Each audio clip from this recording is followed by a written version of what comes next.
Did you say around 4:30, 5 o'clock in the afternoon? Indeed, Council.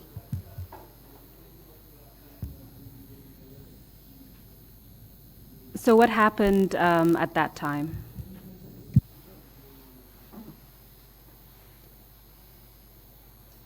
The group that came to the police headquarters included at the time Second Lieutenant Sanasabali, Second Lieutenant Sadibu Hydra, and also Captain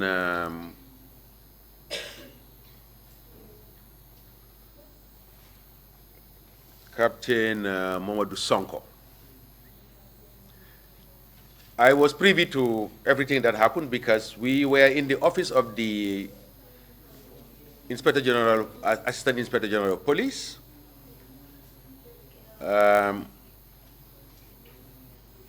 discussing what was taking place. Captain Sonko was talking with the Assistant Inspector General of Police, Ibrahim Chongan, that this is over. They have taken the State House, and everybody should surrender now, that the mutineers have virtually taken over the country. As the discussions was going on, Sabali, Second Lieutenant Sana Sabali and Sadibu Hydra entered the office. And the first statement that Sabali issued was, there is nothing to discuss. There shouldn't be any even discussions in this office. I recall he scattered the table of the Assistant Inspector General of Chongan. Everything that was on it was scattered helter-skelter. And he ordered that, in fact, there shouldn't be any discussion in this office. Every police officer must assemble in front of the Standard Chartered Bank. This was obeyed because there was no ability for resistance anymore, and we all assembled downstairs in front of the Standard Chartered Bank main building.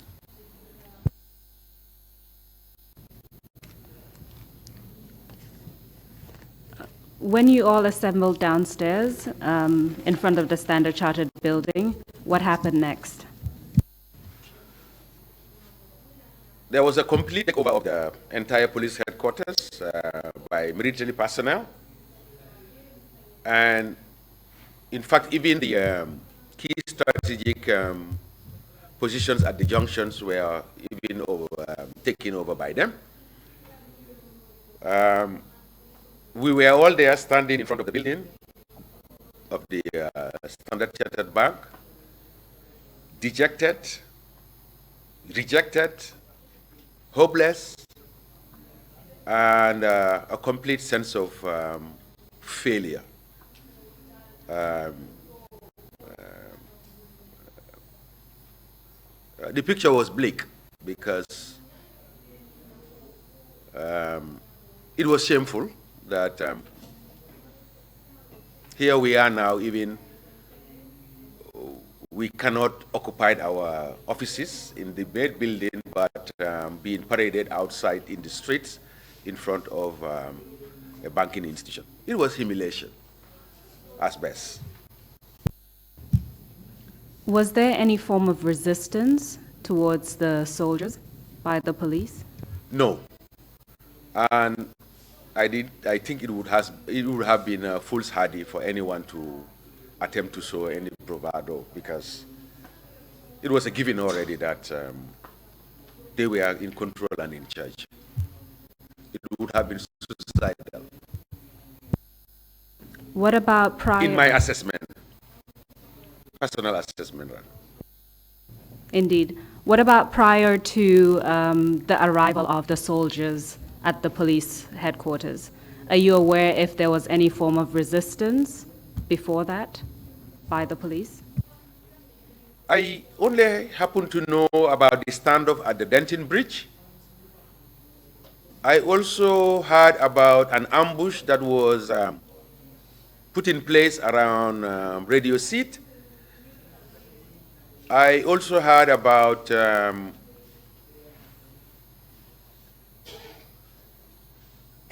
individual in the capacity of Assistant Inspector General of Police Chongan opening fire under cover of the ambush. And aside of that, I am not aware of any resistance from any quarters or area in answer to your question. And just to be clear, was that information you received while you were at the police headquarters, or was that information that you received subsequently? Yes, I heard. Yeah. While you were at the police At the headquarters? police headquarters, yeah. At this time, I was at the police headquarters. The only time I left the police headquarters was when I went to transfer arms from the Banjul barracks to the headquarters. Other than that, I have been present throughout at the police headquarters. You mentioned that, in fact, a question before that. So during that time, are you aware if there was any communication between the police headquarters and the civilian authorities? Counsel, not to my knowledge.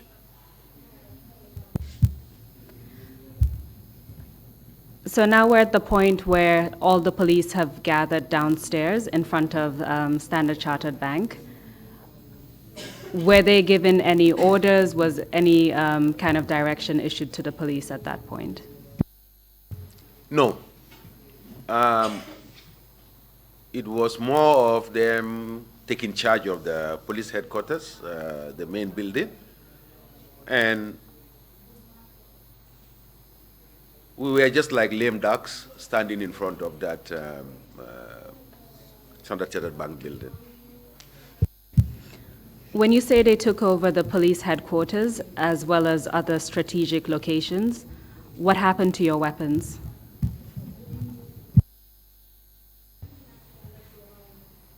I guess when you surrender, they did not necessarily confiscate the weapons from those police elements, but I think they were subsumed along with, the military personnel that were there.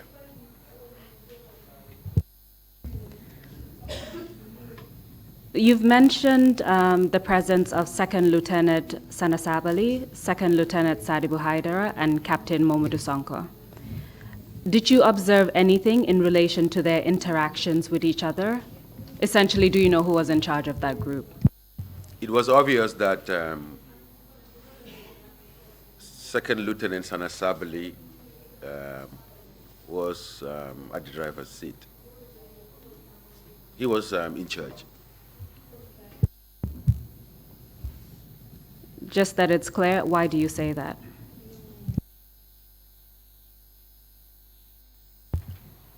The demeanor and countenance of the other two, and in short, he was calling the shots. In terms of what he says is what is done, and even when they move, he's the one in front, and the others are subordinate to him in terms of even the manner in which they work.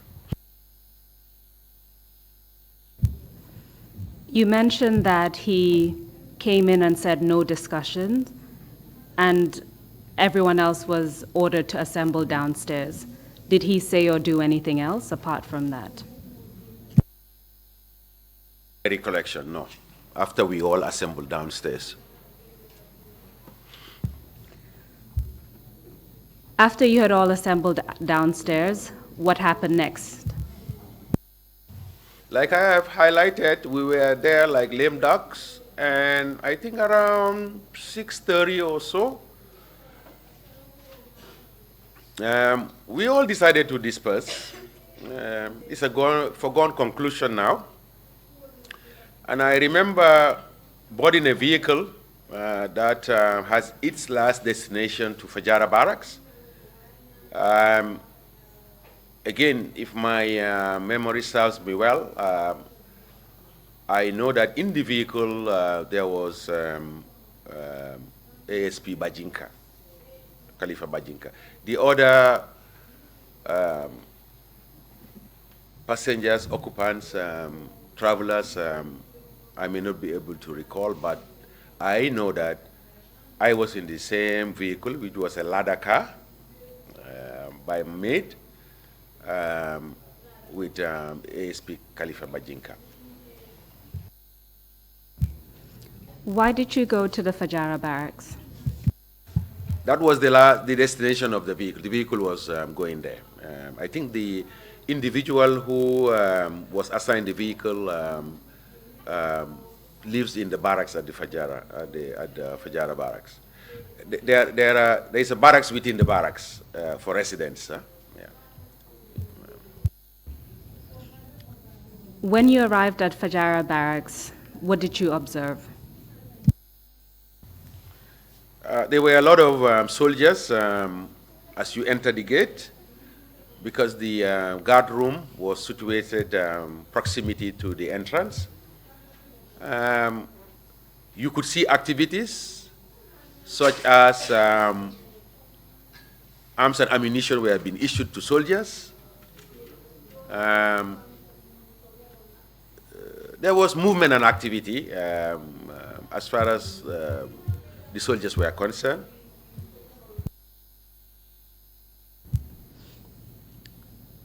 Were the soldiers given any instructions while those arms and ammunitions were being distributed? Not to my knowledge, because our vehicle was just passing through. We did not necessarily stop even to discuss with them. Of course, we were checked when we were going in, and our vehicle was allowed to go in. After you entered Fajara barracks, where did you go? We went straight to ASP Bajinka's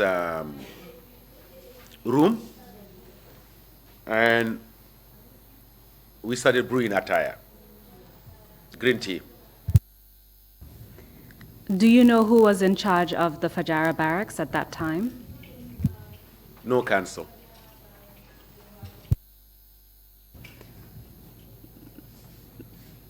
You started brewing green tea. Did anything else happen that night? After an hour, we were conscious of the development. Here we were sitting drinking attire. I vividly recall the joke that we had, the discussions that how carefree can we be sitting here brewing attire when all these things is happening around us. So we decided to go, when I say we, myself and ASP Bajinka, decided to go down to the guardroom area just to snoop around and look and be able to determine what is really happening. And that is exactly what we did. Do you recall what time that was? This should be around between 7:30 and 8. What did you observe? There were a lot of activities, and quite a good number of soldiers were around with arms, whether it's the rifle slung to their soldiers or having the pistol on the side of their waist. There were activities, and vehicles were also coming in and out. What movement and service they were doing, I couldn't tell, but there was constant movement of vehicles and movement of people. When I say people here, soldiers. Just to be clear, did you receive any information during that time about what was happening, either inside the barracks or outside the barracks? The information was evident and clear that now a junta has taken over the state of affairs of the country, and the military was in charge of the country. That was the information, as simple as that.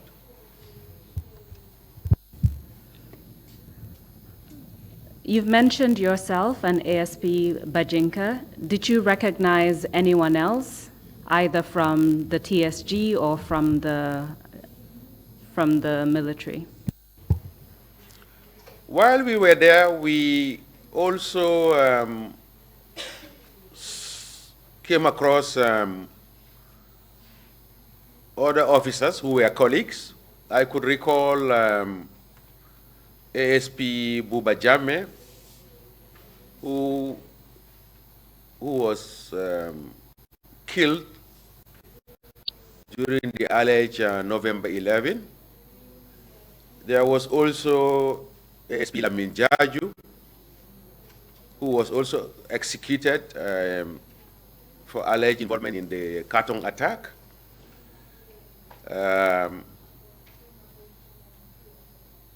And I think I also recognize the presence of Superintendent Suare.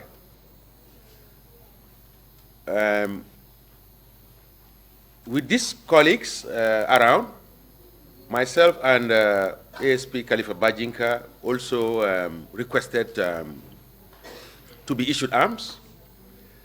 I took a side pistol, a pistol. He also took a pistol, and we decided to go back to his room to continue to brew attire with these two additional colleagues joining us. You mentioned that you saw Suare. Can you tell us what was he doing or saying anything at the time when you saw him? No, I could not recall hearing any statement, pronouncement from him at the time. So you also took weapons and went back to ASP Bajinda's quarters, is that correct? Yes, but to qualify it, we took pistols each, you know. You took pistols. What else did you do that night? I think we should have been back in his room around 9 o'clock. We were there, I think, up to around 1 a.m. in the morning. When I said that I am going home, he did not have a vehicle, neither did I. So we decided to go back to the guard room area with the knowledge and understanding that we will definitely find someone who could give me a ride for me to be able to retire for the, I wouldn't even say day because it's already early morning hours. And when we got to the guard room, we were able to get a vehicle. And on board that vehicle this time round was myself, ASP Bajinka, ASP Buba Jammeh, ASP Lamin Jaju, and Suare himself. In the same vehicle, they dropped me to my residence at Latin Kunda, German. Thank you very much, Mr. Jeng. I will cede the floor to the commissioners to ask questions. Thank you very much, Counsel, for that exchange with the witness. Do the commissioners have any questions to ask? Yes, Commissioner Kinte, please take the floor. Commissioner Kinde, I would like to ask the type of command given when you were about to strategize for defense? Was it a command of shooting immediately on site or whatever? One. Two, how did it come that there was no resistance, not at the headquarters? Because like in Banjul at the police headquarters from Denton Bridge, before you arrive at that point, there are a lot of places, since you were strategizing on rooftops and other places, I suppose it could have been like Gambia High School, somewhere around St. Augustine's and others, various places. How did it come that there was no resistance at all? Thank you, Commissioner. Your question is in twofold.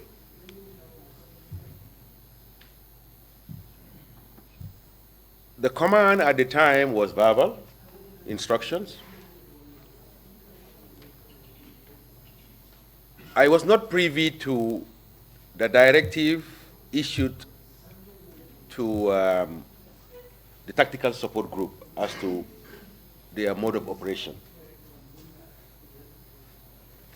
But it's a given. I don't need to hear it. I understand it, that if you have a development and a situation unfolding like that, the directive would be to confront whatever is coming before you, life and death. And I'm sure that was the orders that were instructed as far as the initial defenses before possibility of breach and entry into the city of Banjul is concerned. It should have been a matter of life and death.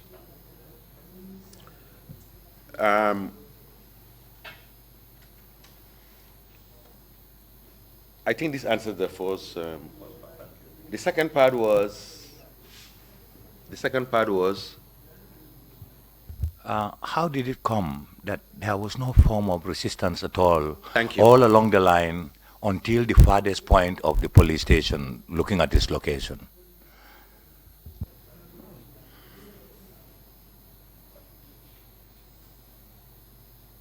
There are men, and there are men.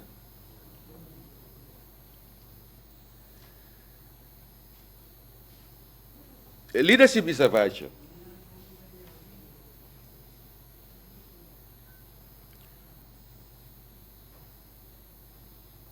People's ability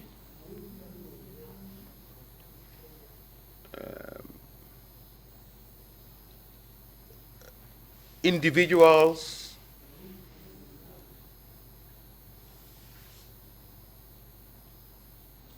in terms of how they are known, how they want to be known, how they are remembered, how they should be remembered, entirely revolves around the individual. I can only speak for myself. I am a regimented individual. I believe in command and I believe in leadership. And I would have been honorable enough if I was given a task to go to the bridge, not to allow these people to cross. If I know I'm not able to do it, I'll be honest to say I will not be able to do it.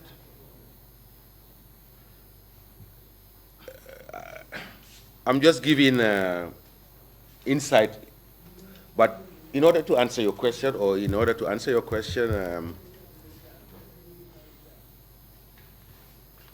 the fact remains that we did not, the police force did not have weapons that were commensurating with what the military have. But if the leadership that was tasked to do what it was supposed to do at the bridge was shrewd enough, you may not necessarily fight. Fighting is the last resort, but probably if someone had employed reasoning, persuasion, it might have been a different ballgame. But it's all about the leadership at the bridge that did not live up to expectation, if I can put it that way. I don't know whether this really answers your question. Yes, indeed, it did at the bridge, but you know, it's a long way from the bridge. That's why I thought the lapses are what I'm trying to say, whether you have had any hints on the lapses. No, I don't have too much insight at the lapses, but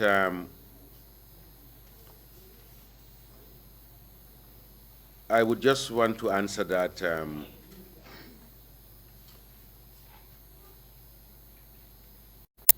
there was a failure in the sense that I don't think a credible resistance was put in place. Thank you. Thank you. The words you use, Mr. Jeng, if the leadership at the bridge was shrewd enough, can you expound on that, please?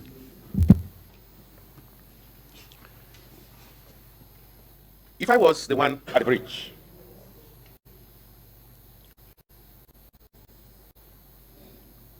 I will not necessarily surrender that easy. Perhaps I will go on record after the fact that, yes, he did his best, but his best was not best under the circumstances. But just not to drop the towel. I would have engaged in terms of discussion.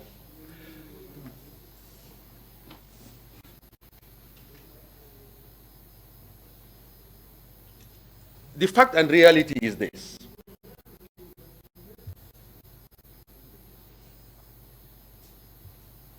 The July 1994 coup was a fluke.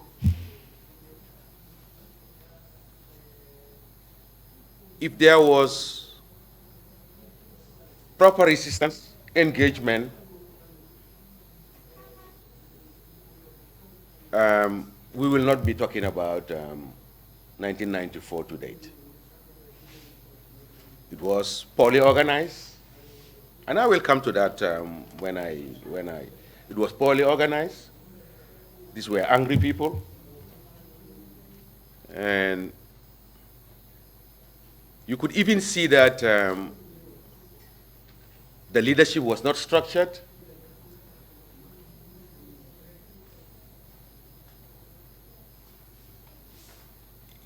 You cannot even stage a coup when you don't have a statement in terms of the rationale of what you are doing. I will talk about that. So I am of the view that if there was proper engagement, proper resistance, the balance could have been tipped favorably in terms of the continuation of democratic dispensation rather than the dictatorial regime and leadership that we are here now to digress and discuss. Thank you. Thank you very much. Any further questions? Imam Jallo, please. Mr. Jeng, whilst you were at that meeting in headquarters, two of the most important men in the coup attempt walked into your nest. Do you think if you attempted to get hold of those people, the situation would have continued to aggravate, leading to a coup d'etat? A good question, Commissioner. But that was suicidal. Suicidal in the sense that, yes, there were 2 or 3 of them, Second Lieutenant Sana Sabali, Second Lieutenant Sadibul Hydra, and Captain Sonko. But perhaps what I did not also highlight was the fact that they came with elements supporting them as well. So there were not only 3 of them, but they had backup soldiers who were armed to the teeth as well. And in military parlance, there is something we call seizing the initiative. This is done in many aspects, approaches, and facets. What do I mean by seizing the initiative? You could assess and evaluate to what extent your actions should be and what they may lead to. So at that material time, the best under the circumstances was to let go. Because if the major defenses that were in place were overrun in the manner in which they were, it was going to be suicidal and foolhardy to behave or act in any other way, as you highlighted. I hope this answers, Commissioner. Thank you. Thank you very much. If there are no further questions, we would take a coffee break, 30 minutes, and they'll be back here at 12 noon. Meeting is adjourned.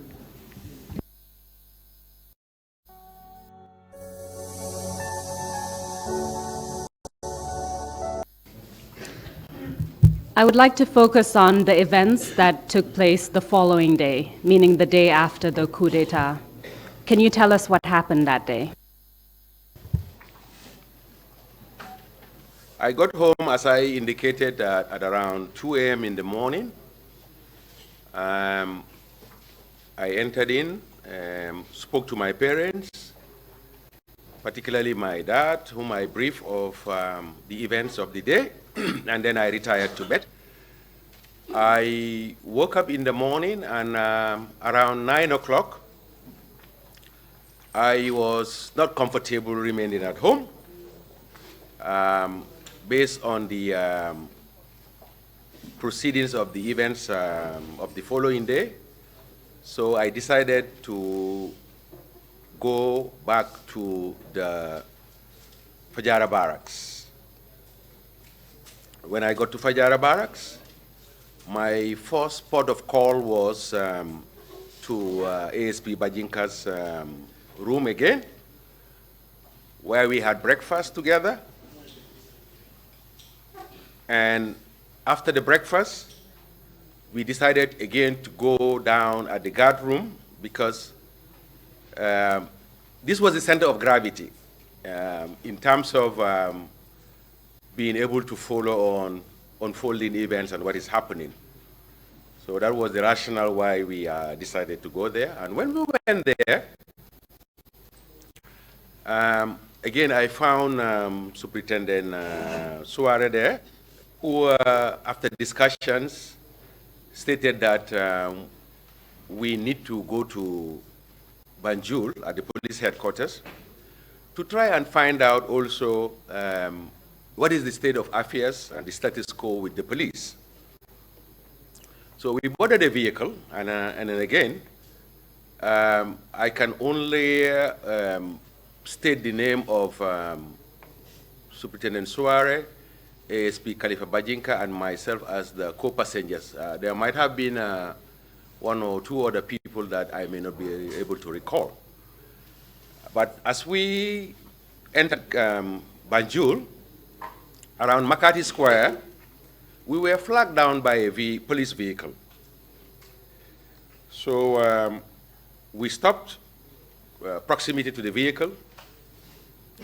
And on board that vehicle was Chief Superintendent Sharif Mbai, Superintendent Ali Undur, and ASP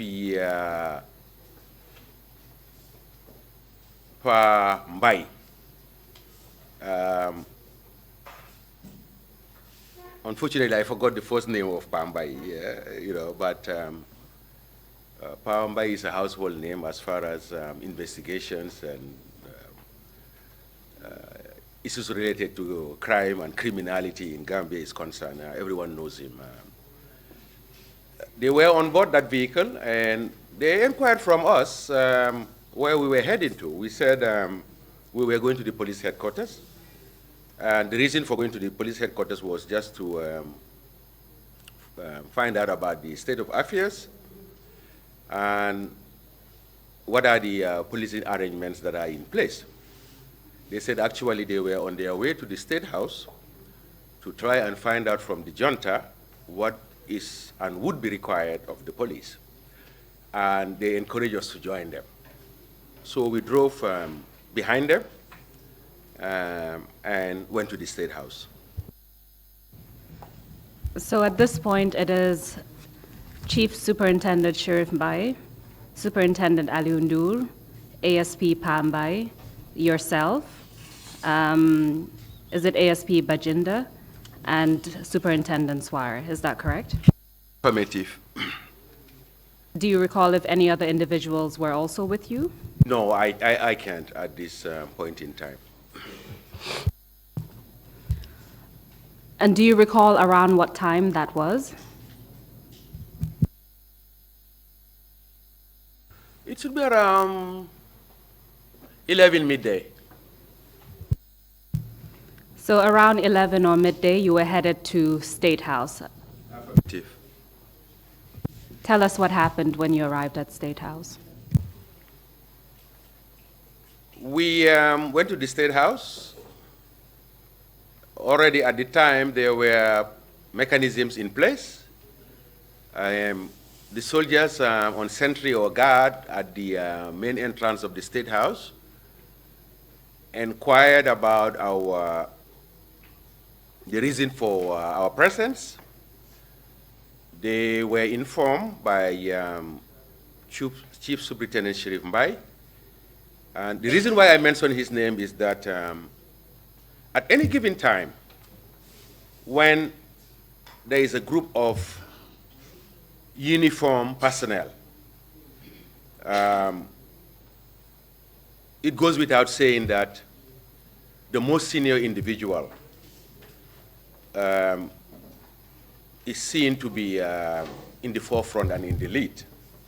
So he was the one speaking because he was the most senior individual among our midst. And he informed them that we were there to consult with the junta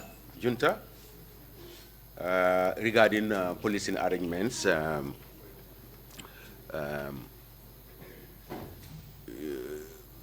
for the country, but most particularly for the city of Banjul. We were ushered in, and we found members of the junta at the courtyard behind. Can you tell us which members of the junta you found at the courtyard? Lieutenant Yaya Jame was there. Second Lieutenant Edward Singate was there. There were, I think, Second Lieutenant Sanasabali, Second Lieutenant Hydra, and there were also, I think, other senior officers of the Gambia Armed Forces, namely, I think, Captain Mohammed Cham, Captain Samsudin Sar, and if my memory serves me well, I think Major Malik Jai were also present. As far as my recollections can serve me, those were the ones that were seated when we arrived at the courtyard. So when your group encountered the members of the junta, can you take us through what happened and the conversation that unfolded? When we arrived, we were a little bit relegated because there were discussions going on, and it seems as if our presence was not even recognized. So we waited for a while before Lieutenant Yahya Jammeh inquired why we were there. He was informed accordingly by Chief Superintendent Sharif Mbai that we were there to consult with the junta regarding police arrangements in Banjul, because at the material time,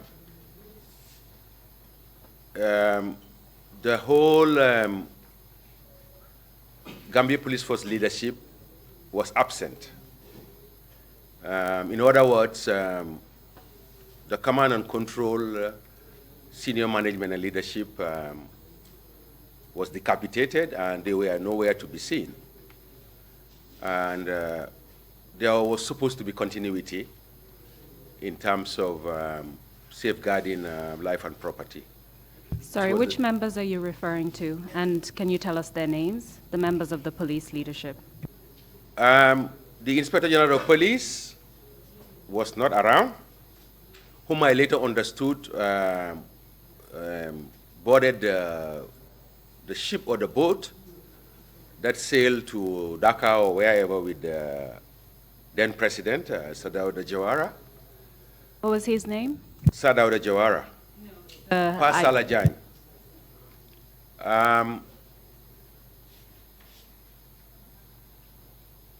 The Deputy Inspector General of Police, Dudu Juf, was not also available.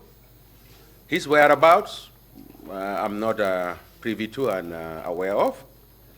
And the two Assistant Inspector General of Police, Ibrahim Chongan and Bolisa, respectively, were also not present at the police headquarters on that Saturday of 23rd of July, 1994.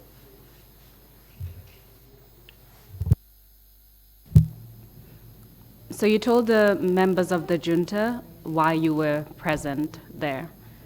What was their response?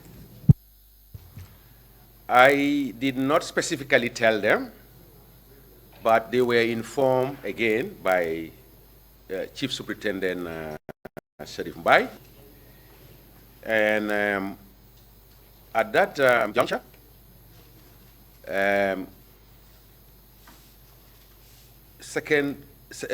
Lieutenant Yahya Jammeh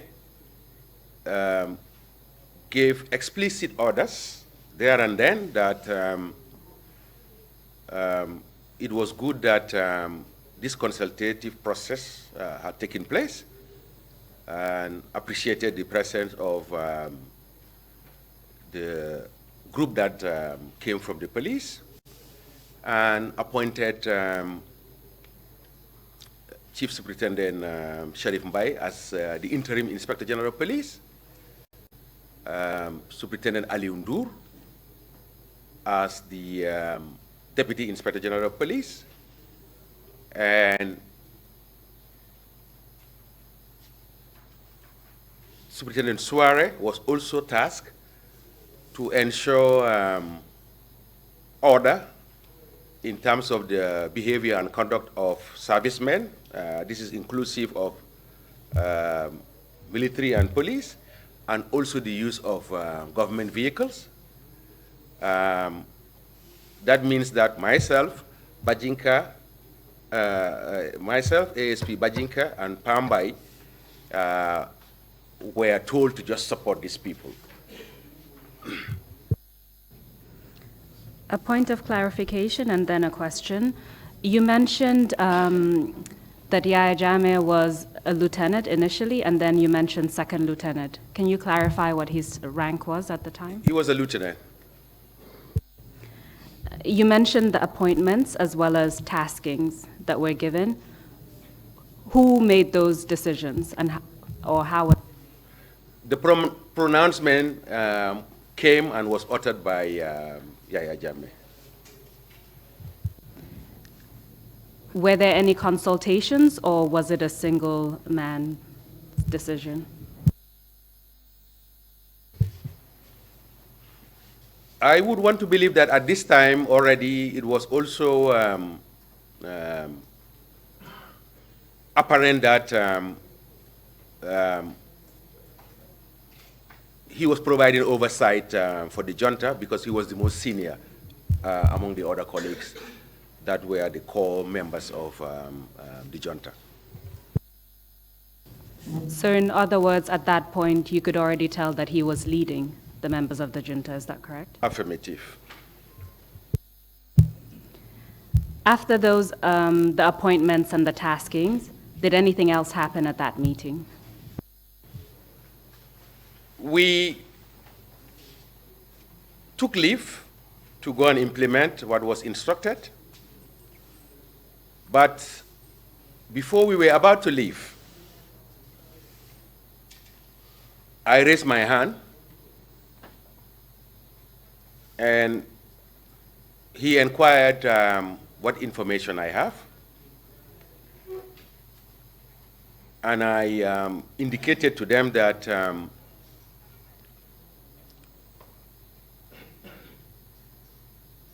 I am of the view that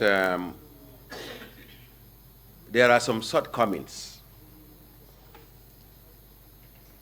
And I went further to highlight that at this time now, I will not refer it to as a mutiny.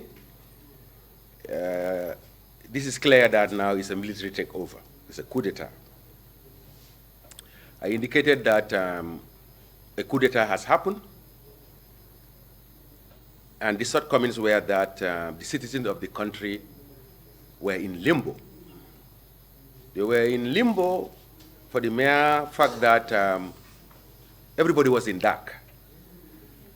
There was information that the president has abdicated and left with the American ship to Senegal or wherever was the destination.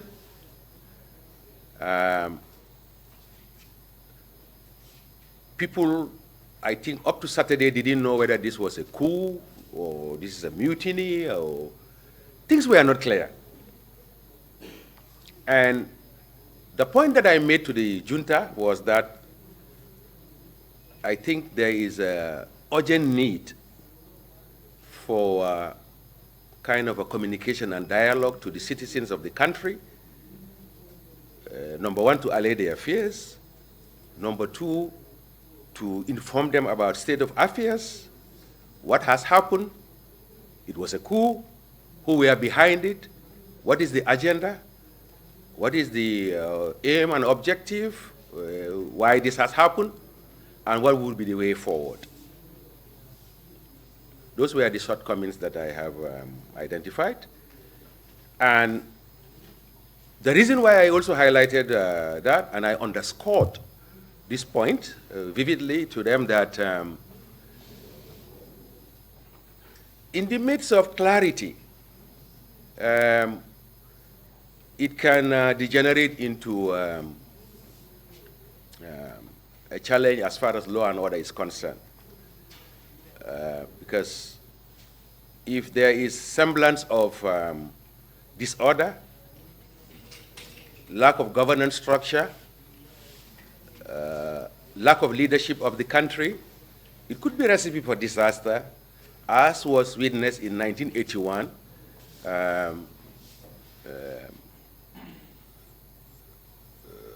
because we saw the looting that took place.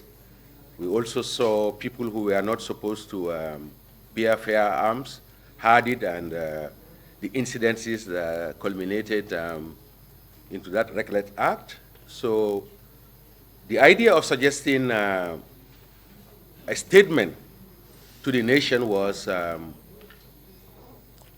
number one, to allay fears, but number two, also to reassure the citizens of semblance of order and leadership in the country, which was tacitly accepted by members of the junta. Who in particular accepted what you said? Because when I was talking, I could see the heads nodding to affirm that I was making sense to them as well. During that first meeting that you had with members of the junta, you and other members of the police, did you witness any altercation between anyone during that meeting? No.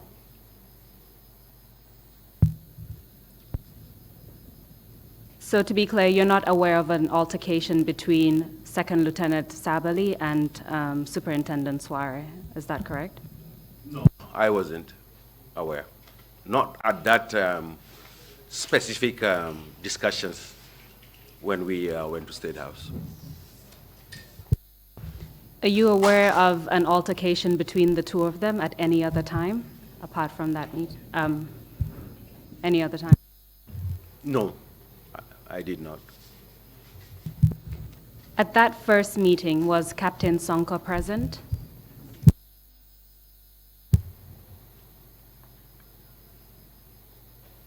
Yes, I want to believe he was present because he was a shadow to Sabali.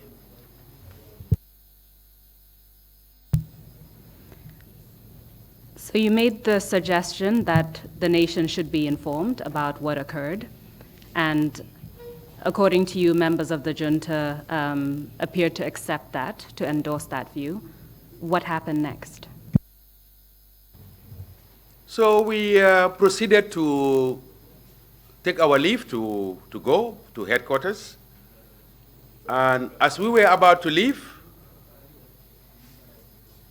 Lieutenant Yaya Jame specifically told me to stay behind. And when he stated this, my other colleagues left, and I stayed at the State House. That marked my encounter and the short period that I have worked with the junta, and I'm quite sure the subsequent questions coming will give clarity to those roles and activities that I undertook since I was told to remain behind. So when you remained behind, what did Lieutenant Jame say to you?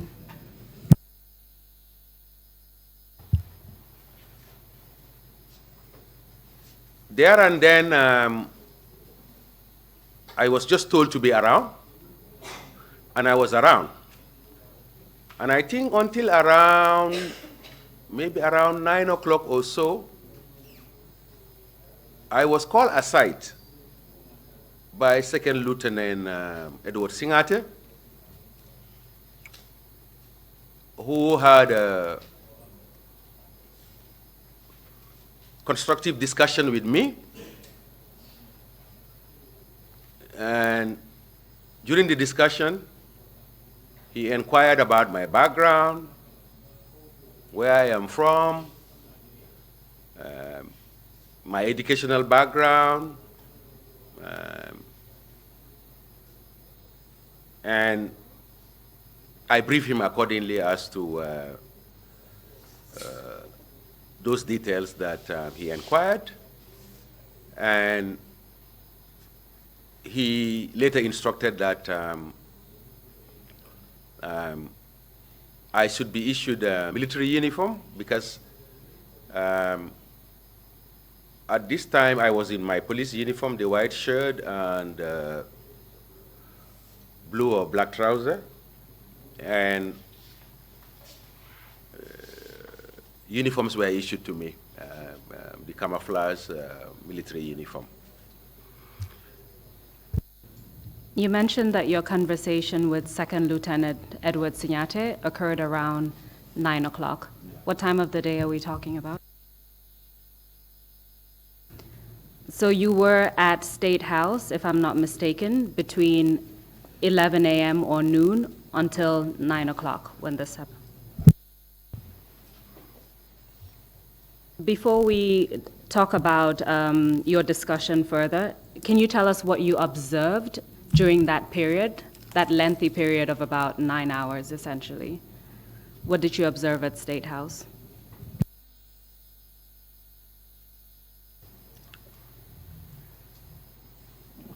Similar to the situation that I described at the Fajara Barracks, at the guardhouse, at the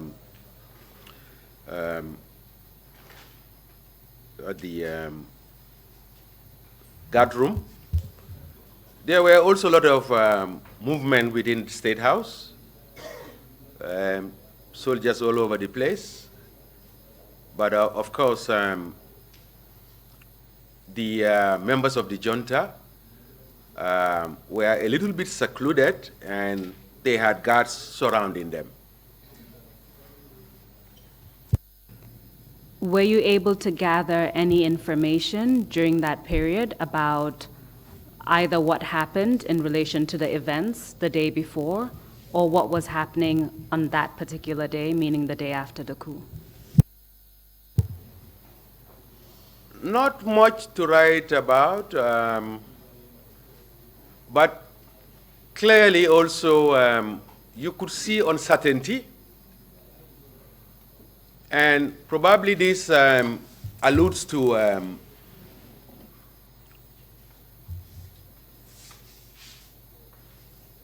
the answer that I provided to one of the commissioners, that if there was a serious resistance, perhaps we will not be talking about July 22nd as a successful mutiny that subsequently led to the overthrow of a democratically elected government. The picture I can paint is it was a little bit chaotic. Chaotic in the sense that even on that Saturday, there was still talk about possibility of foreign intervention,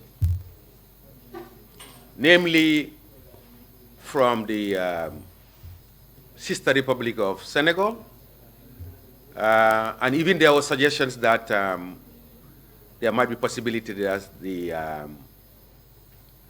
American ship or navy that were around for the exercise may intervene. So soldiers were a little bit jittery. I could recall, I think from that Saturday when I went to the State House up to the period that I was arrested,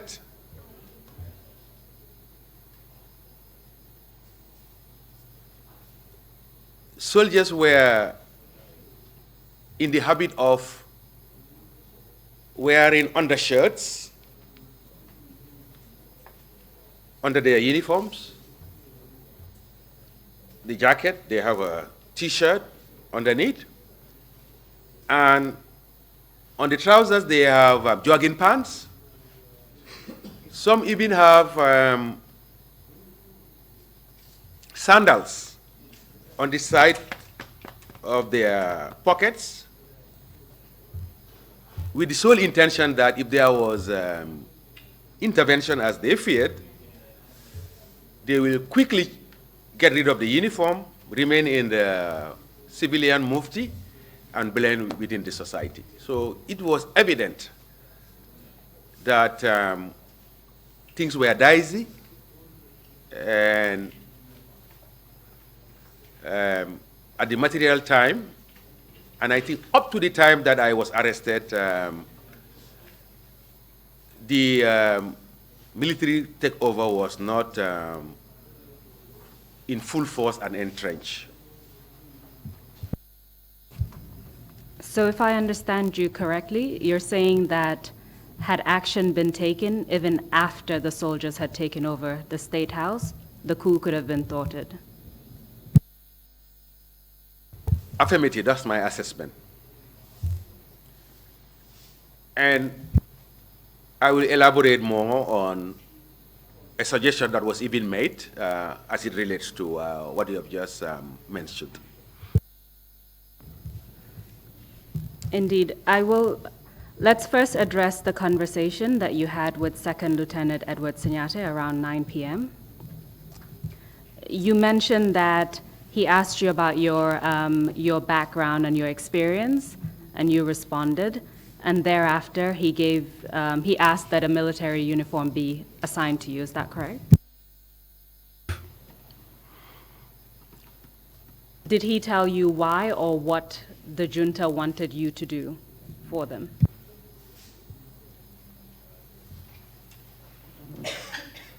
My interactions were more with him than any other member of the junta. But of course, I had my interface with Lieutenant Yaya Jammeh as well. And I was appointed secretary to the Provisional Ruling Council, to the junta. So just to make sure it's clear, when you spoke to Second Lieutenant Edward Sinyate, at that point in time, you were not appointed as secretary to the junta. Is that correct? No, I wasn't. Did Second Lieutenant Sinyate explain to you what the junta wanted from you at that time? The rule was clear that being the secretary means I should be taking notes and covering all meetings and briefings that took place at the material time. So when exactly were you appointed as secretary to the junta? On that Saturday, late in the evening. Who appointed you to that position? To the best of my recollection, the pronouncement came from Edward Sinyate, second lieutenant. Do you know if he consulted anyone before appointing you to that position?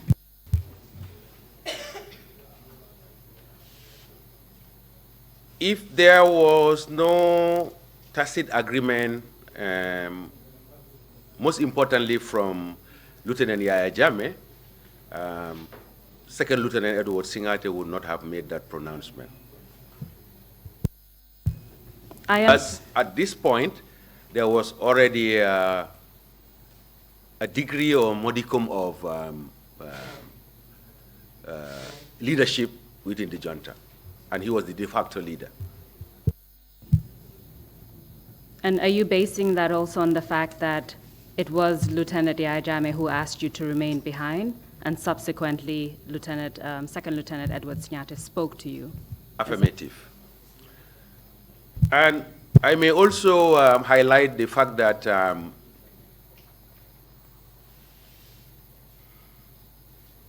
it is interesting to note that I'm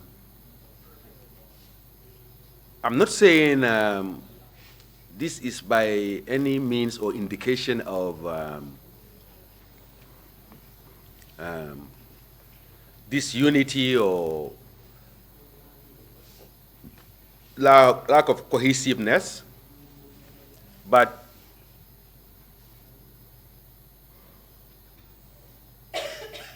it was evidently clear that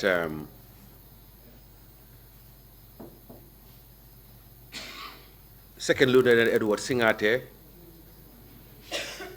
was more affiliated with Lieutenant Yaya Jammeh, and it was also evident that Second Lieutenant Sana Sabali and Second Lieutenant Sadibu Hydra were always together, similar to Edward and Yaya being always together. And they were more prominent and present at the State House, unlike Sana Sabali and Hydra, who were all and about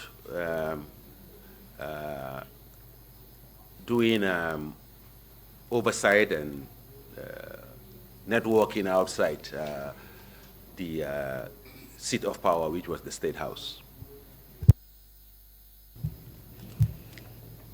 After your conversation with Lieutenant Sinyate that evening, did anything else happen that night?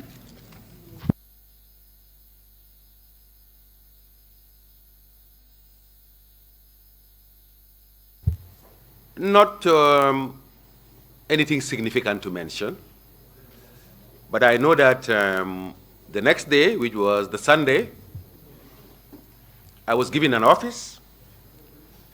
I was using the studio of the former president, Sir Dawda Jawara, and at this time there were only 2 people who had offices at the State House.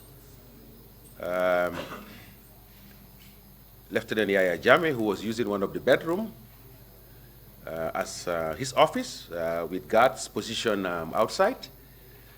Again, this is a testimony or further qualify the fact that he was the de facto leader. And I was using the studio as my office. What about the other members of the junta? Edward was ever present at the State House, but like I have said, Sana Sabali and Sadibu Haidara were dipping in and dipping out. They were more perambulating outside, going about places than being constantly present at the State House. Additionally also, at this time too, there was a congregation of senior officers also present. And aside of the fact that I had an office, which was the studio of the former president, we were also using the main sitting room in the State House as a rendezvous point. And during this period also, Major Antuman Saho, Captain Mamad Cham, Captain Samsudin Sar, and Major Malik Njai were ever present.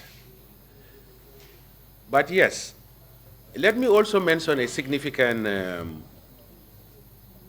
development also on that Saturday. I also recall now that there were 2 officers who crossed from Farafenye and were present at the State House. Captain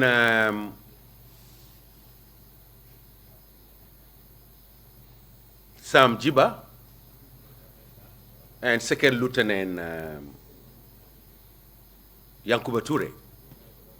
They came to the State House, and I could vividly recall them being told to return back to Farafenye rather than being present in Banjul when they have work that they were supposed to do at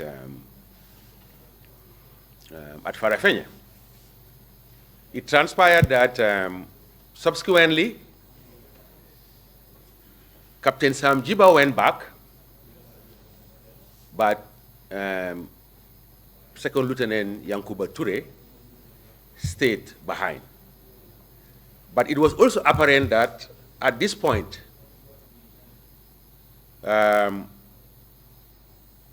he was nobody. What do I mean by he was nobody?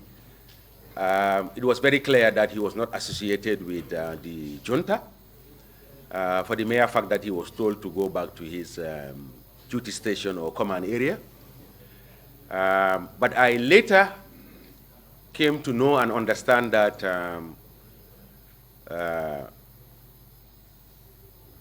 because of personal intervention from Edward Singate, he managed to remain at the State House, which subsequently culminated to him even having a cabinet position. So focusing on the Saturday when Second Lieutenant Yankuba Toure arrived, as well as Sam Jiba, do you recall what time they arrived at State House? What time of the day? No. I cannot recall the timings. You said that they were told that they should be back in Farafenye, continuing with their duties. Do you recall who told them that? Lieutenant Yaya Jammeh. Do you recall anything else about that conversation? No, it was very simple that at that material time, if he gives those orders, they are as good as to be carried out, or your fate will be decided. So at some point, it transpired that Sam Jiba went back, but Second Lieutenant Yankuba Toure stayed at the State House. Native. So let's move into the Sunday. You told us that you were appointed secretary to the junta, and you commenced your duties. How long did you stay as secretary to the junta? From Sunday, and I think up to Wednesday before I was arrested. So I want to focus on that period between Sunday and Wednesday. Can you explain to us what your role was?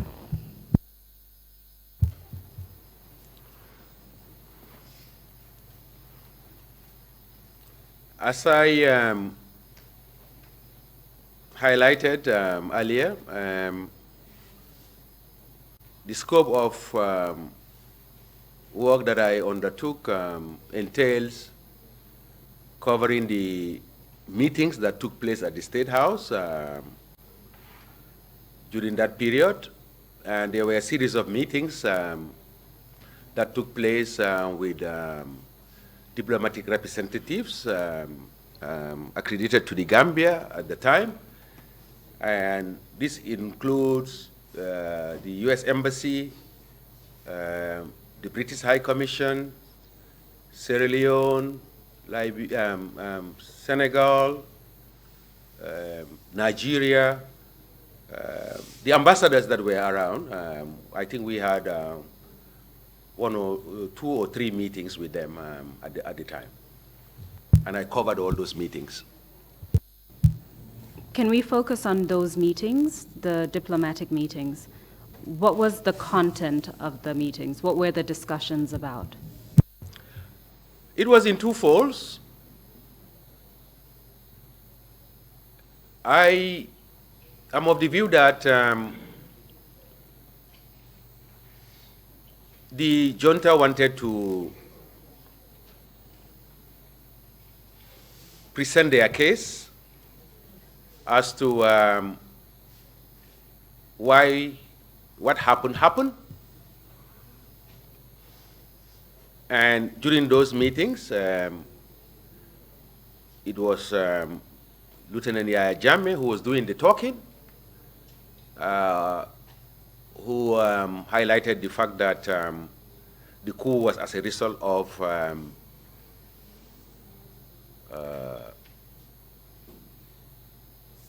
the endemic corruption that was associated with the former regime, the PPP regime.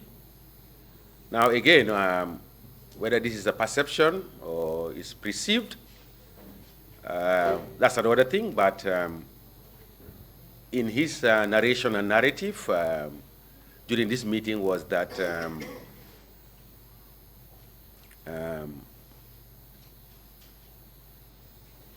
the government was redundant, full of corruption, and to the extent that they are cultivating a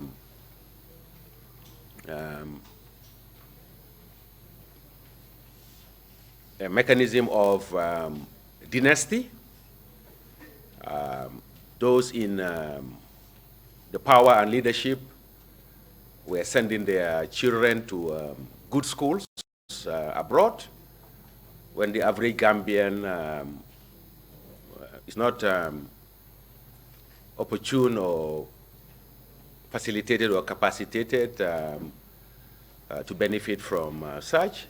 And the whole idea was that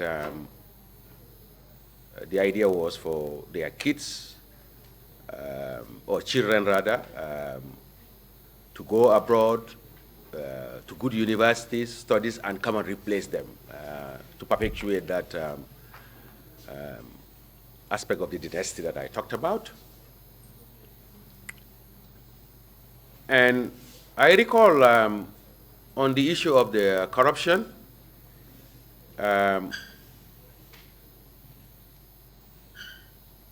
it was not a wholesale issue that it was brought by members of the representative of these countries who were present, particularly the US Embassy, because they disagree with the manner in which the issue of corruption was being described. The picture that Yahya Jammeh painted at the time was as if government officials travel to, let's say, country X, go there, they are given funds in the briefcase, and they just siphon the money.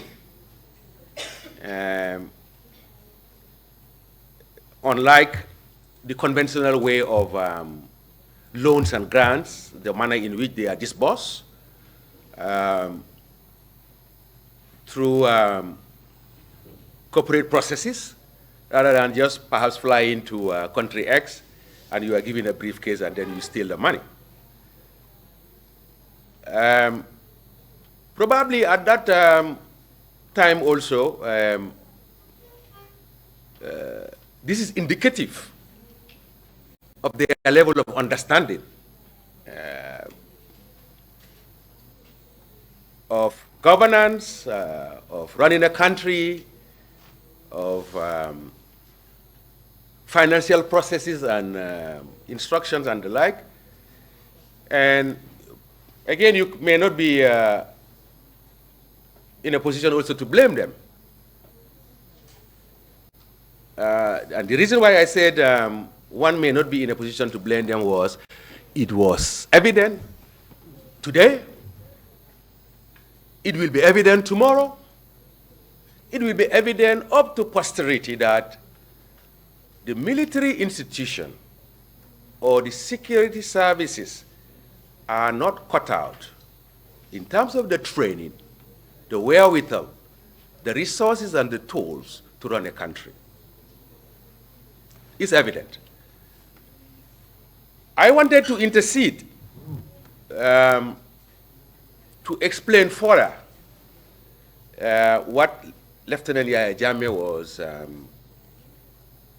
trying to convey. And then again, I raised my hand. This is the third time I'm raising my hand, and my hand has always put me in trouble. This is why now I try as much as possible not to be raising my hand, because it brought me 3 troubles in my life. I remember he swept on the chair and said, "Yes, Jeng." I said, "I think I understand the position of the ambassador, what he was trying to say." He cut me rudely and abruptly and said, "Jeng, don't ever talk when I talk," meaning that I should know my place. And obviously I knew my place. I kept quiet and continued with perhaps what I was responsible and supposed to do, that was to take minutes and notes. But I have indicated how unprepared the mutinous were, and had it been that there were, or there was semblance of resistance, this issue would have been ended there and then.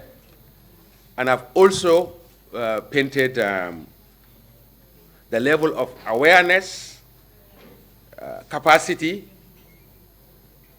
of members of the junta at the time.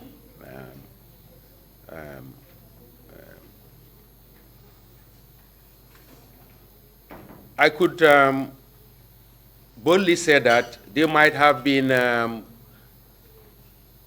trained and good to do the work that they were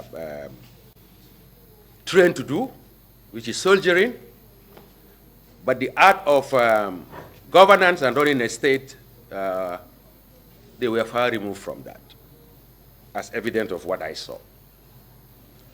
And to the extent that even you stage a coup, you don't know the basic fact and rule that you needed to communicate to your people as a country.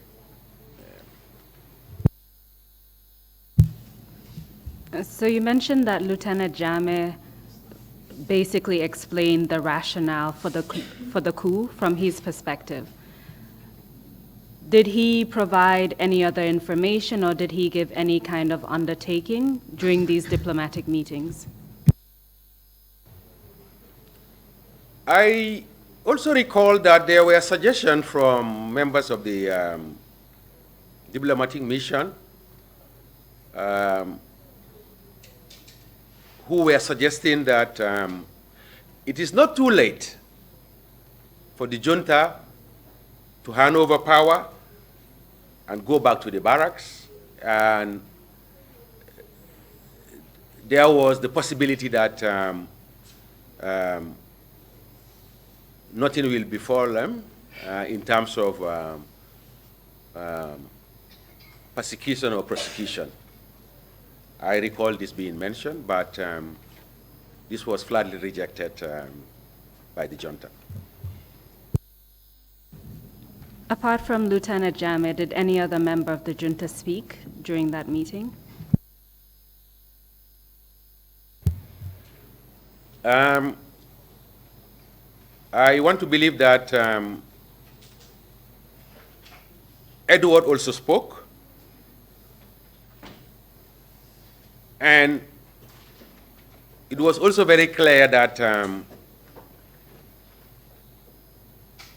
most of the time he was relied upon in terms of dialogue and speech, because he was fortunate to be born in the United Kingdom. He was more eloquent in terms of the English language. And if you sincerely ask me, based on my interface and interaction with the junta members,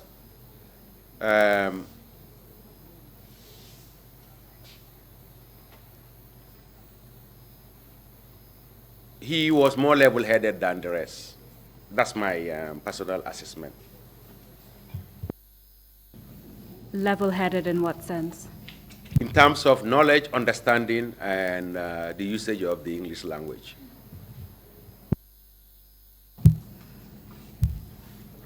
So apart from these diplomatic meetings that we've talked about, were you present at any other meetings that the members of the junta had during your time as secretary? The senior officers that were also present at the State House, time to time have interface with the junta.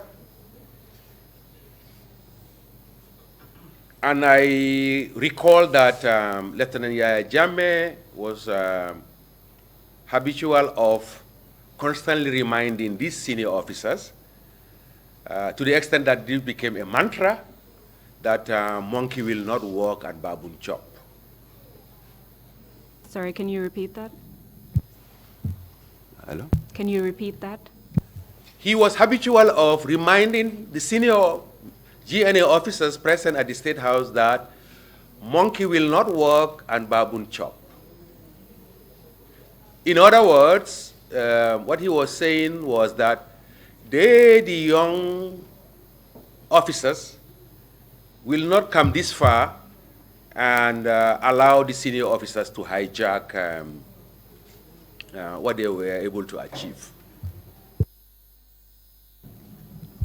And who were the senior officers that you're referring to? You mentioned some names in the beginning, and I just want to have clarity on The that. faces that were prominent at the State House at that time was Major Antuman Saho, Major Malik Jai, Captain Samsidin Sar, and Captain Mamad Cham.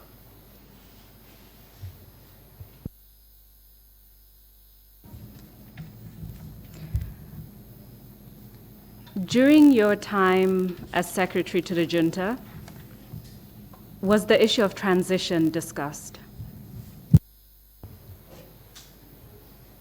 The issue of transition was discussed, but not with the junta members. But if you recall, I told you that there was a forum, and the fora was that at the main sitting room, these senior officers and other officers who were at the State House used to have lively discussions as to what is the best way to ensure governance in the country in light of what has already happened. And there were sincere discussions. Sincere, I mean sincere, that what would be best and applicable is a transitional period of either 6 months or 1 year. But perhaps we were very naive when we were discussing these issues, because again, who are we, or who were we, with reference even to Monkey Walk Baboon Chop, to be sitting at the State House main sitting room talking about transitional period when we don't even know what was the mind and the way forward that the junta has already charted for themselves. So it was naive on our part. But I guess what underlied all this was the sincerity that surrounded this discussion, and it was a genuine assessment and a consideration that there was need for transitional arrangements. So this was a discussion between senior members of the military and yourself and some other individuals, but not including any member of the junta. Is that right? Affirmative. And at this time also, you may recall that I have indicated that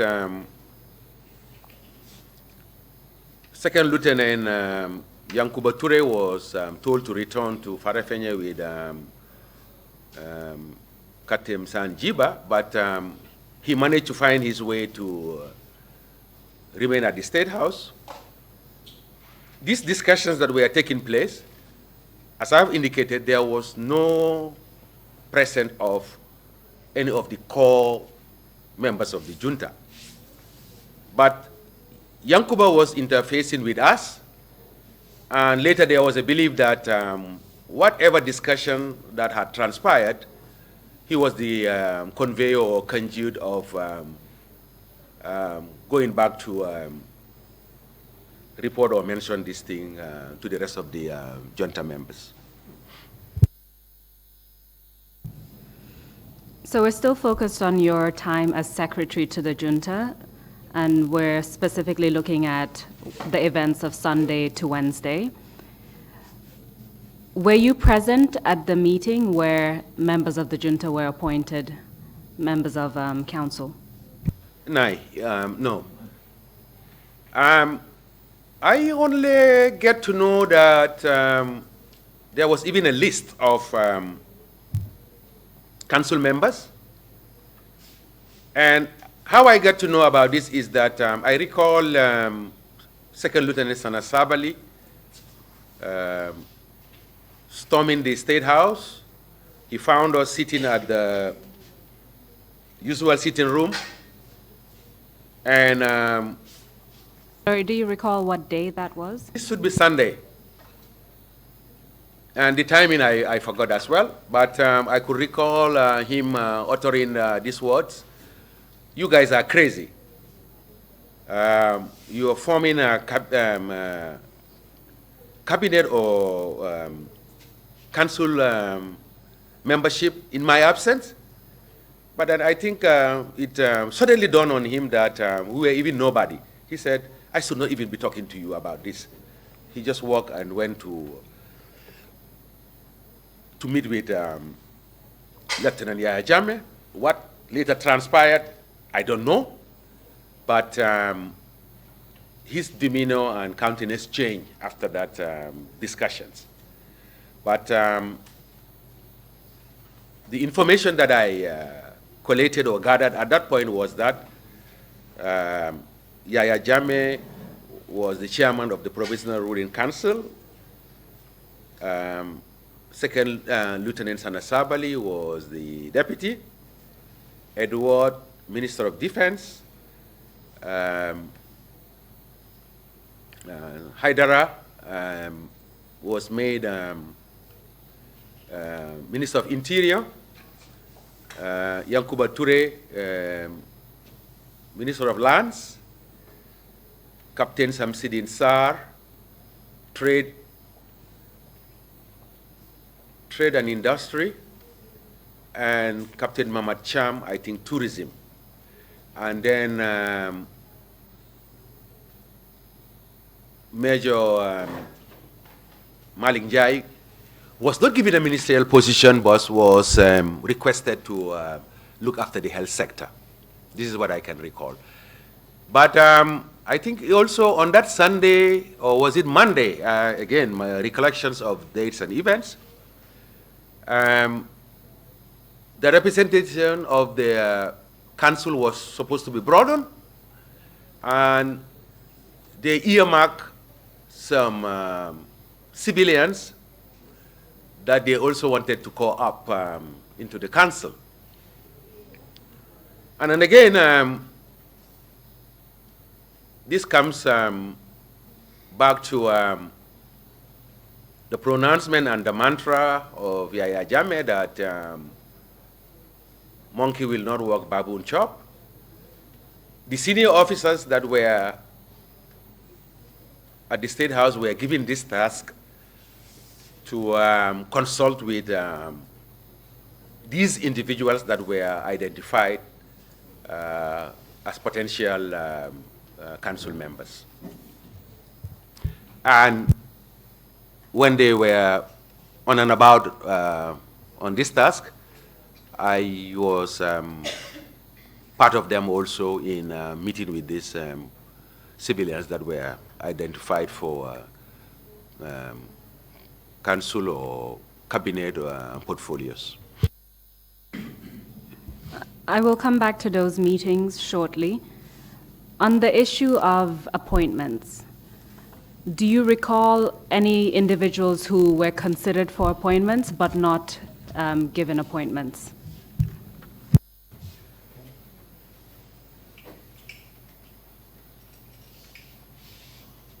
I was not informed by a council member,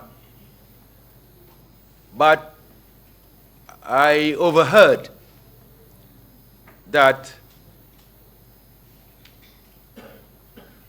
Superintendent Suare was initially earmarked for a cabinet position, but there was disagreement among some of the junta members that he should not be given a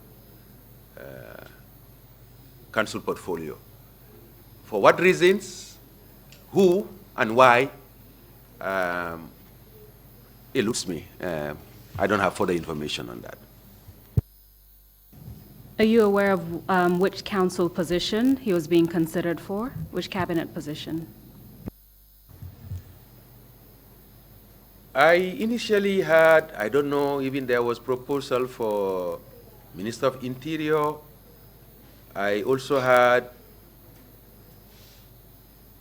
that as a result of him not being given the cabinet position, that gave room for Yankuba Toure to step in and became Minister for Local Government, based on the information that I gathered. So in other words, the initial position that was earmarked for him, being local government, was later assumed by Yankuba Toure. Now, coming to the meetings that took place between some of the senior soldiers who were then appointed members of the council, you mentioned that there were discussions that took place with persons earmarked for consideration of certain cabinet positions. Can you tell us about that? The list is as follows. Honorable Halifa Saleh, Samsar of PDOI, Amina Fall Sonko, Member Tambedu, and Anti Satangjao. If my memory serves me well, and also there was a key institution that also needed leadership immediately, and that was the directorship of the National Intelligence, and Mr. Sambaba was identified for that, and we went round also to inform him of this proposal. Can you tell us a little bit about those discussions? What were the reactions of these individuals towards these proposals? The feedback from Honorable Halifa Saleh and Samuel Sarr was explicit.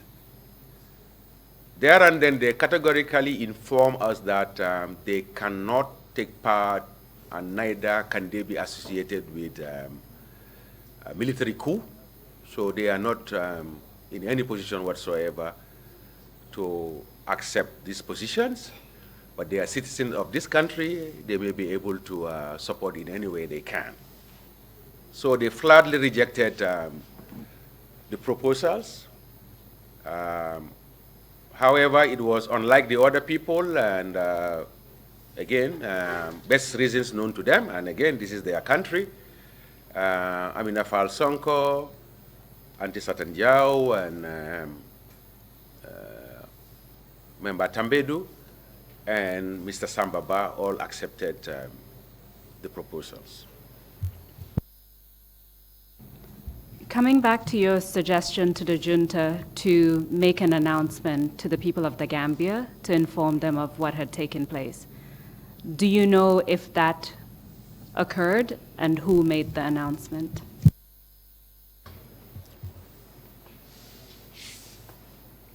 I know that on July 22nd itself, there was a scanty pronouncement from Captain Sonko, not well structured, who was the first individual to announce the coup. But then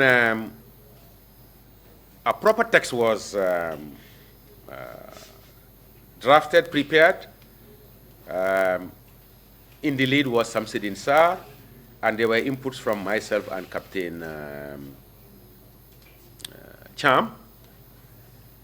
And I don't know whether now at this time it was Yaya Jammeh who made the that speech.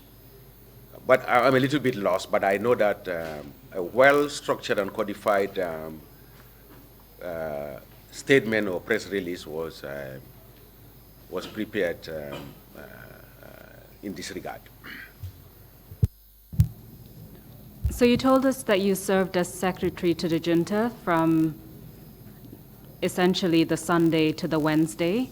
What led to termination of your post? Now, bearing in mind that I went to State House on Saturday, up until Tuesday, I took permission directly from Lieutenant Yaya Jammeh that I needed to go home. to see my parents and family members because I was absent since Saturday. And you may recall that at this time also, facility of cell phone and access to telephone and social media to contact your family was rare, if not totally absent. So I was in Comunicado. So I took permission to go home at least to reassure my family, but particularly my parents, that I was still alive, and the request was granted. So I went home on Tuesday, and I was made to report back to the State House on Wednesday morning, which I did. Sorry, when did you leave on Tuesday? When did you leave the State Late House? in the evening. Late in the evening. And when I returned to State House on Wednesday, this should be around 9 o'clock, 8:30, 9 o'clock. I think around 10 o'clock, Edward found me in the studio. I was working as my office, and indicated to me that he would like me to finalize all the reports and briefing notes that I was working on, because there was a scheduled cabinet meeting that afternoon, and the report would be useful during the cabinet discussion. At this time again, I did not have a computer, so I was virtually and literally taking these notes were handwritten, and I have scarf of full scarf papers that I was writing on. But I decided to settle down and ensure that I clearly prepare these reports, because when you cover these meetings, shorthand, written, and all whatnot, the idea was that we were going to a specific lady, I forgot the name by now, who was working at the Ministry of Justice to help us type these things before the cabinet meeting. And I embarked on focusing to finalize these reports, as was outlined by Edward. So what happened next? Now, as I was working on these reports, suddenly somebody knocked the door, and I said, "Come in." And there was a soldier who told me that I was required to report downstairs. I immediately left whatever that I was doing, closed the door behind me, and as I was about to descend the stairs to go down, and apparently when I was going down, I saw about 4 vehicles standing like in a convoy. There were soldiers standing out. They were all fully armed and all whatnot. As I was about to descend the last steps, there was an order that I should raise my hands up. I did, and there was a pronouncement by who, I don't know, that I was under arrest. And I was instructed to board the vehicle that was in the middle with 2 escorts at the back and 2 in front lead vehicles. And the door was open, it was ajar, and as I was about to enter the vehicle, I had my name, Jeng, and I turned around, and it happens to be Sabali standing at top of the stairs, and he said to me, "Come." There was false hope, because I said, yeah, maybe this must be an error. If Sabali is calling me back, maybe it's a mistaken identity. And the reason why I was thinking like this was, I did not remember or recall doing anything wrong. But, of course, I had got feelings that things were not right that morning for the mere fact that, but I could not pursue to find out more because the task at hand was engrossing in itself that I needed to finish the work that I was doing for this cabinet meeting. But usually you will see and come across other colleagues there, but I did not see Samsidin Sar. I did not see Mamad Cham. I did not see Major Malik Njai. Not knowing that some of them were arrested in that evening or early morning before my arrival at the State House. But I only happened to know this after the fact when we were all incarcerated and the discussions took place in the Slama. Anyway, going back to the call from Sabali, I ascended the stairs and went, and he pointed to me that we should go to the studio where I was working. We entered, and he said to me to surrender all the documents that I was working on and my firearm. You know, when I was called to report downstairs, in order to maintain confidentiality, I had a drawer, so I had opened it and put all the documents there. And my sidearm, the pistol that I was armed with, was also inside the drawer. So I pulled the drawer, handed all the papers to him, and he also requested my firearm. I also pulled out the firearm, and at this stage, it was in a holster. A very nice and beautiful holster that was a gift from a colleague, ASP Buba Jame, who was killed during November 11, presented it to me on his return from training in Turkey. So Sabali pulled the pistol out of the holster, cleared it and removed the magazine, and then was about to put the pistol back into the holster when I indicated to him that, well, you are taking the pistol, but the holster is mine. This is a gift from a friend that I cherish. He said to me, Jeng, you may not need this holster for the rest of your life. He gave directive to the soldiers that were there that I should be taken to Yundum. At that point, what was going through your mind while all of this was going on?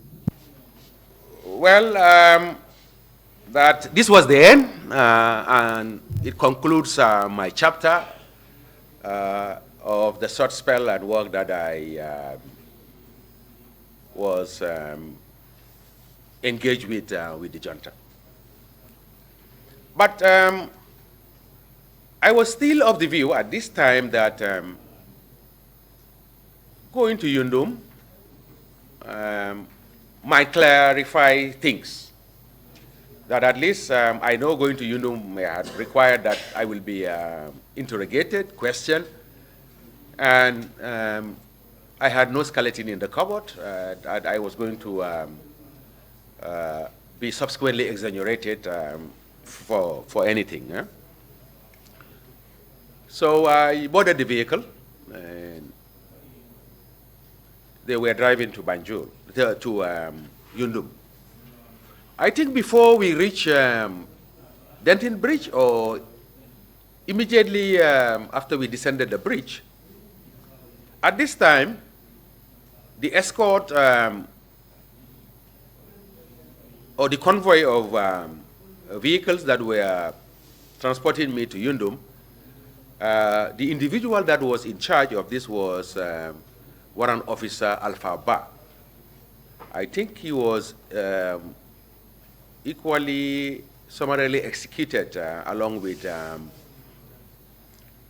ASP Lamin Jaju for the alleged involvement in the Katong attack or so. But he was in the same vehicle that I was in, including a non-commissioned officer called Baba Imane. As we were going, I suddenly heard from Baba Imane that, okay, in fact, you should give us back our uniform. You are not originally a military officer. You should not wear our uniform. I attempted to remove the jacket to hand it over to him because since I was a kid, I always wear undervest. That was part of my growing up. But on a second thought, I responded to him that he should be out of his mind if he, as a non-commissioned officer, would make an officer undress before him. I said, I'm not going to do it. Then Warrant Officer Alpha Ba intervened and said, I have a point as an officer that I shouldn't be undressed, and he squarely put it to Baba Imane that that was out of order and out of line. And at this point, Baba said, but, you know, these people don't deserve this, because they thought that they, the Wolof boys, will be able to make a counter coup. They must be mad, because we will all die before that can happen. What he meant by the Wolof boys, I didn't know. And he refused to elaborate further. But I now came to understand later that this Wolof boy reference was ascribed to myself, Samsidin Sar, Mamad Cham, and Major Malik Jai, who were arrested on the same day, and they were all, my understanding, characterized as Wolof boys. I subsequently requested that if it is only the uniform that they want back, my residence is a Latil Kunda German. The convoy can pass through my residence. I will gladly remove the uniform, get into civilian dress, and hand them over the uniform, and we go to Yundum. I think this was a compromise agreed upon. And from Banjul, Westfield, the branch, Latil Kunda, and to my residence. I remember when they got, when we were entering the neighborhood of the residence, I was informed by Warrant Officer Alpha Ba that I should not be stupid to do anything. And this was in reference to any attempt to escape, because I'll be gone down if I do that. It's as simple as I should go in, change, and come out. And escort was provided. Now I recall also when I got off the vehicle, my compound was surrounded. I went with a couple of soldiers inside, went in on chain. But this episode caused pandemonium, because the whole neighborhood, men, women, children, the old, the elderly, all came out. Some were even crying, soliciting and appealing to the junta, to the security personnel to let me go. But of course, this was just a dream. But the side of the neighbors crying, pleading, moved me a lot, and but there was not much that they could do. Eventually, I changed into my civilian clothes, handed over the uniform, and we drove straight to Yundum. Sorry, can I just stop you there? We'll come back to what happened at Yundum Barracks after the break. I'll just cede the floor to the commissioners to ask any questions.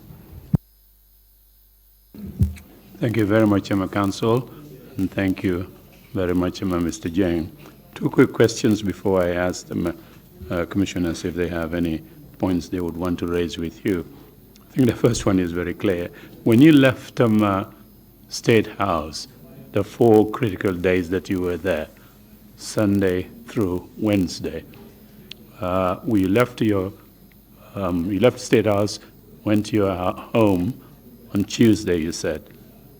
Did you go with any of the contemporaneous notes that you had with you? I just want to know the fate of those notes, not what you handed over to Savali on Wednesday, but did anything happen to those notes that you had?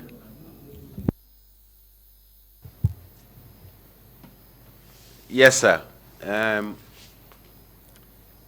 I had rough draft and sketch of some of these notes that were also in my custody and possession at home. Do you still have them? No, because they were confiscated when a panel was instituted, and I was going to subsequently come to that, because this was, again, a second visit where I was again provided an escort, and the same scenario repeated itself, that ugly scenario, escort back to my residence to lay hand on that briefcase. I will dilate more on that as we proceed, Chair. Unless you want me to... No, not at all. I would not want to preempt the legal team. We'll come to that. The second question is a lot easier. During those 4 days at State House, were there any attempts to establish contact with the former president and his team in Dakar? Perhaps not directly with the junta, but perhaps through intermediaries. You were meeting with some diplomatic representatives, you said, during that period. Were there any indications of contacts being established between Jawara and his team in Dakar and the junta here in Banjul? Indeed, there was, but I may not be in a position to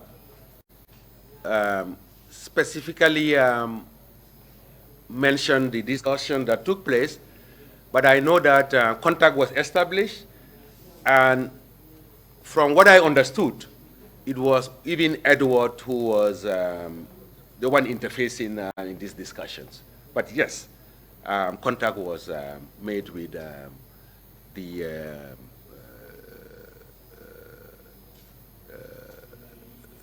former members of the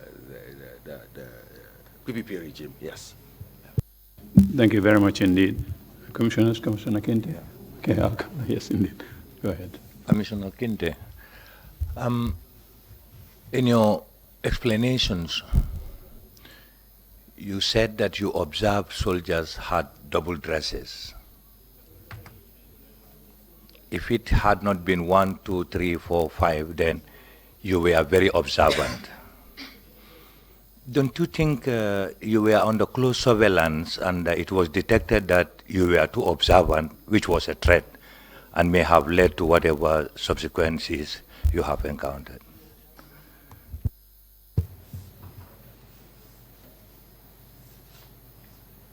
I cannot confirm this affirmatively, but if I did not also consider that I was under surveillance or being observed remotely, then I would consider myself the biggest fool on this planet. The reason why I state this is that, number one, everything that happened with me in terms of the short period that I worked with the junta was accidental.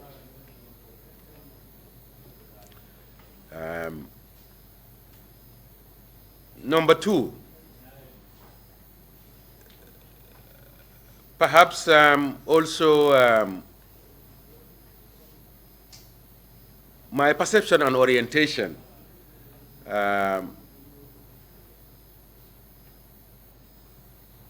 might have even been intimidating to some in terms of what I believe and what I say. And I could comfortably say that I might not have been 100% trusted with regards to my presence at the State House and my work with them. But it was not all that obvious on pronouns. But of course, I know that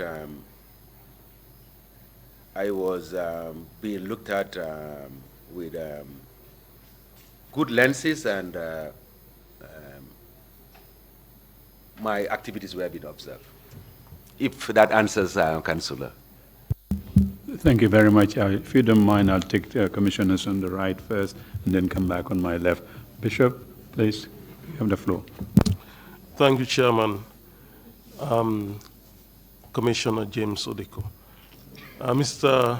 Abubakar Jeng, you, in your description, you said you were in the State House from Saturday to Tuesday. Will it be correct to say that the members of the junta and those officers that were in the State House, that you worked 24/7 throughout that period?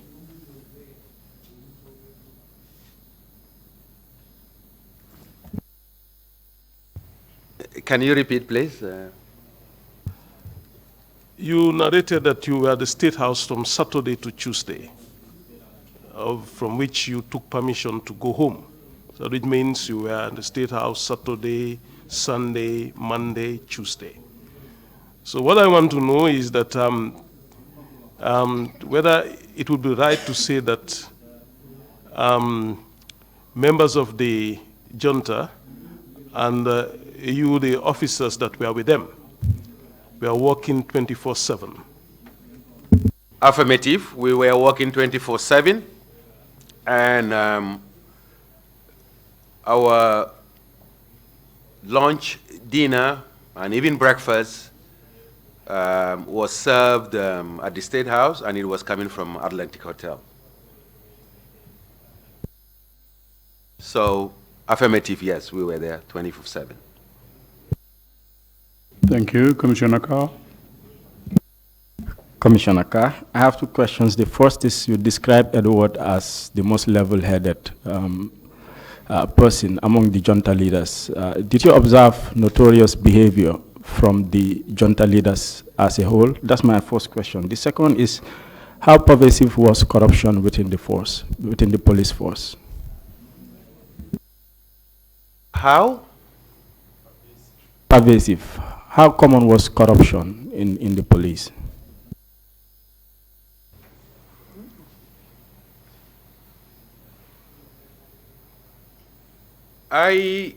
At this point,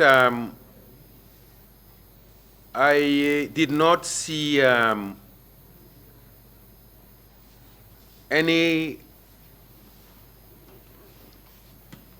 aggression or aggressiveness from any member of the junta. But of course,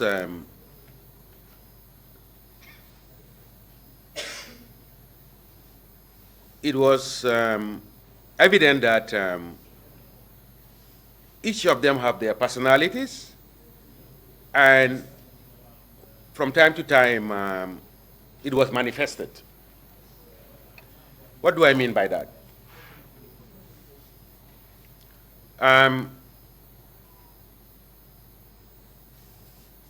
Lieutenant Yaya Jammeh,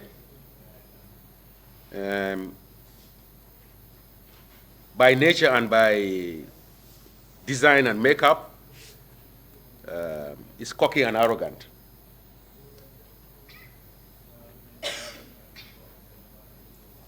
Edward, very composed, and it's your guess as to what is in his mind.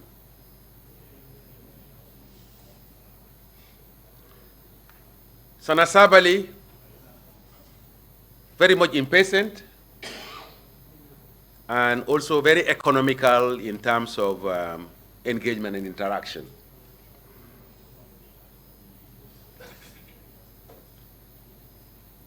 Sadibu Haidara looks sober, but the best description that would fit him is he portrays himself as very docile. I see him more as a follower than a leader.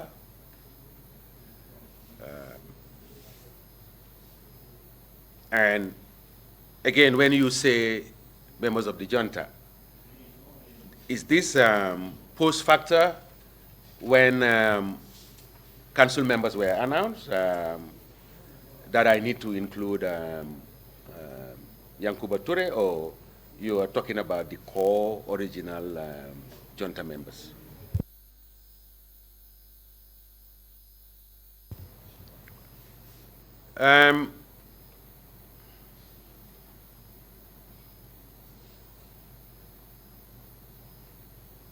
Yankuba Ture,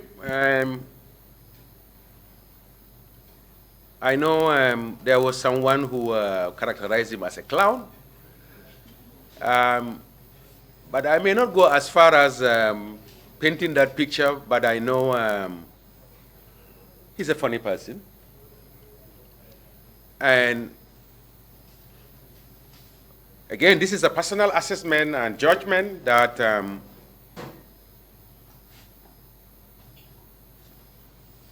he doesn't have beliefs or conviction.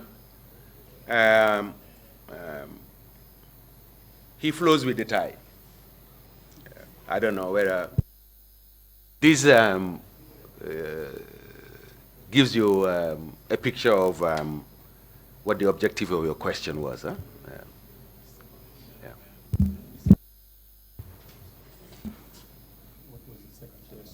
On corruption in the force.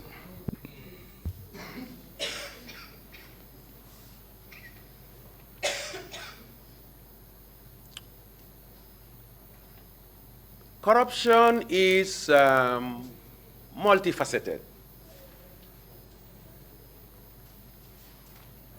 It is not when you have a case to investigate, you abdicate your responsibilities and take money under the table. That's corruption.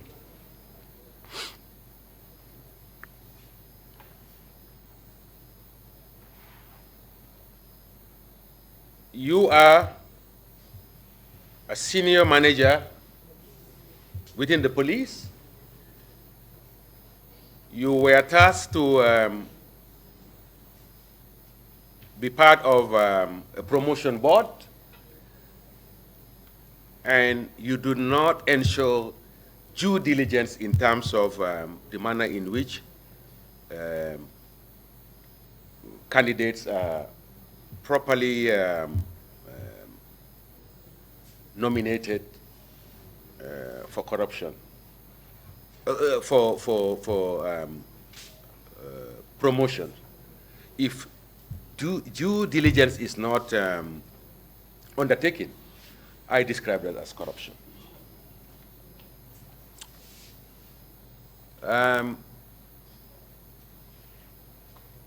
Corruption is, to me, when the government gives a vote to the police, which is meant to buy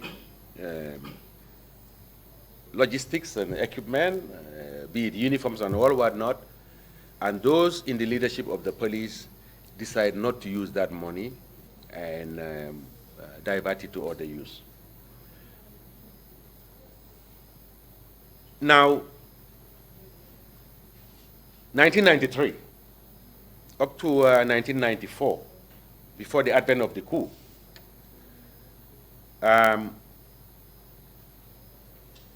I cannot vouch that there was no corruption in the police, but it was measured. Measured in terms of, you cannot even draw a parallel or comparison of what we saw from 1994 to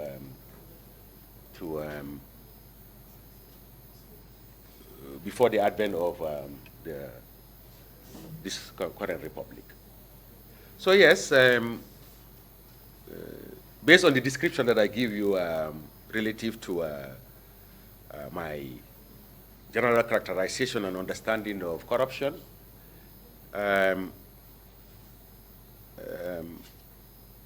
I would not rule out that there wasn't corruption in the police at the time, but there was a dynamic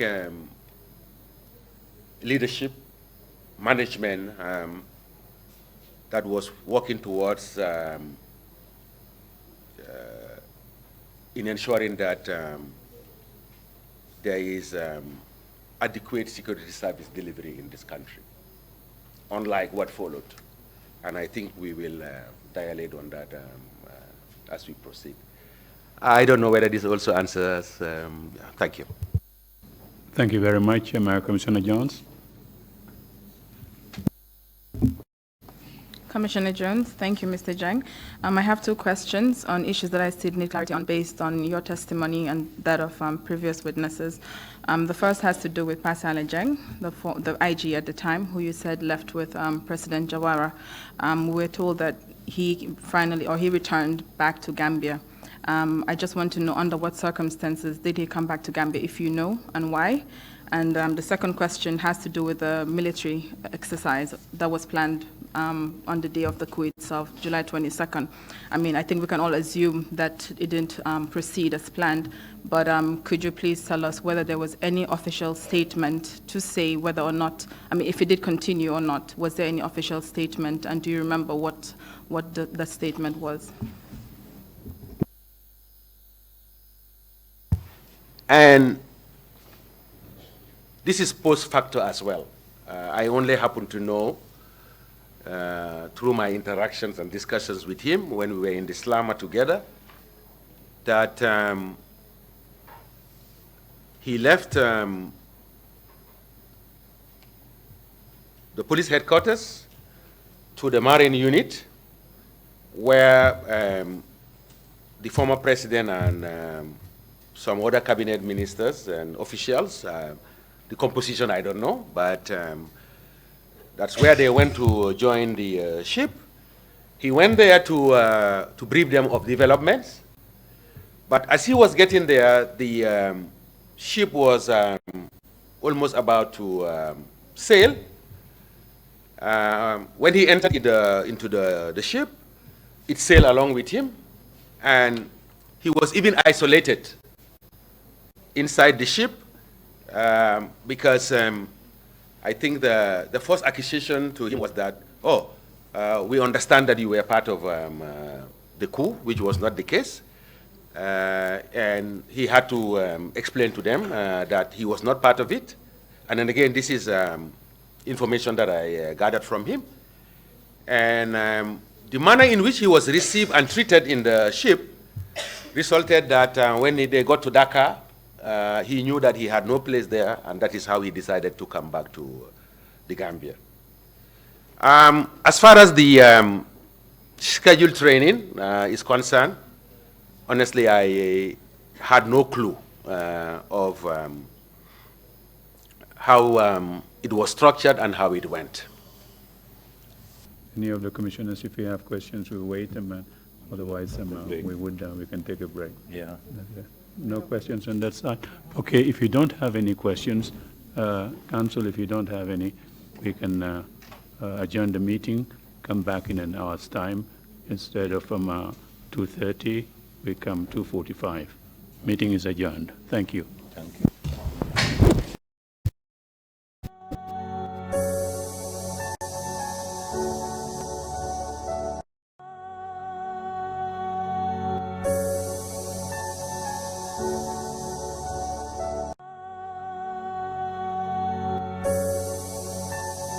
you.